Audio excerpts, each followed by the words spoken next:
But the most memorable thing about my experience there was that when I took a course in constitutional law, and that after all was a subject I'm supposed to know something about, Christina came up with the word constitutionalist. I don't know what that is. I do know something about the Constitution, but I didn't learn it at South Carolina School of Law, I'm sorry to say. What do you think is the one thing we never read?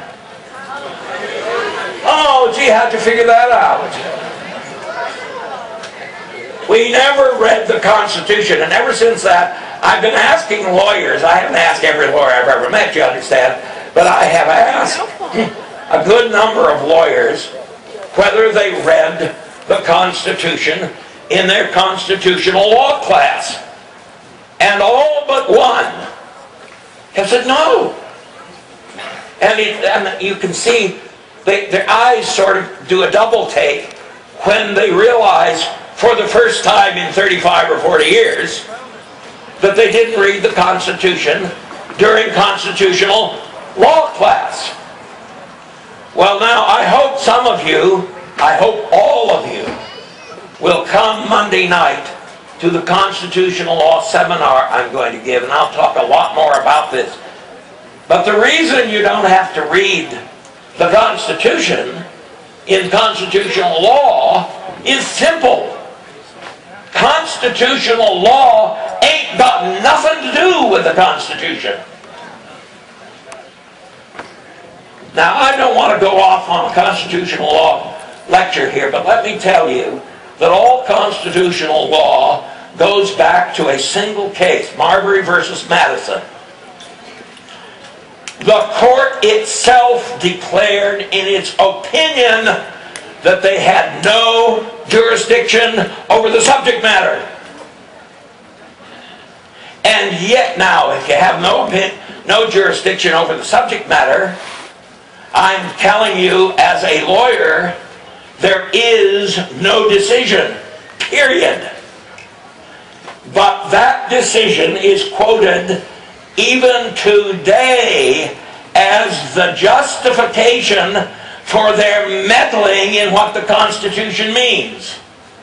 That in that case, they gave themselves the exclusive right, exclusive being the operative word, to determine whether something was constitutional. And it's taken off from there. And we have the bizarre situation that 9 people who are never up for election get to change your Constitution. They deny it, but that's what they do.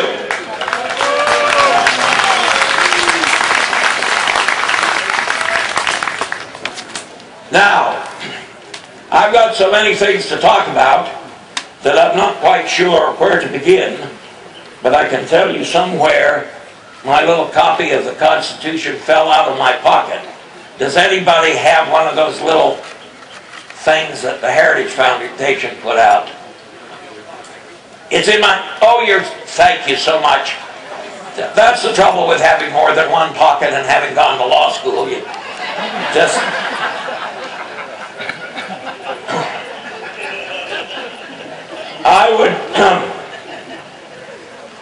I think some of you actually understood that.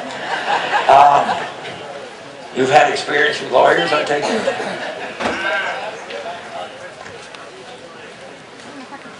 Anyway, I've got about 4 things that I think are worth really talking about.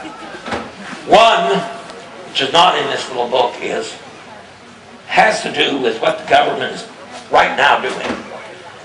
They are printing money in order to pay for Barack Star Abomination's expenditures.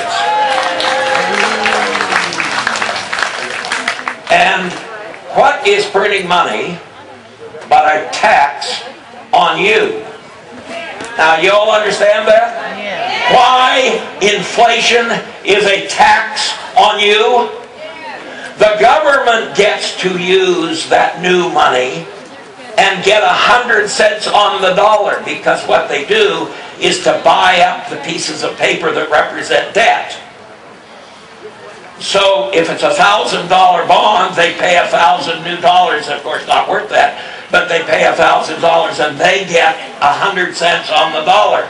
But the next person who gets that money may have to pay $3 for the loaf of bread that last week only cost $2.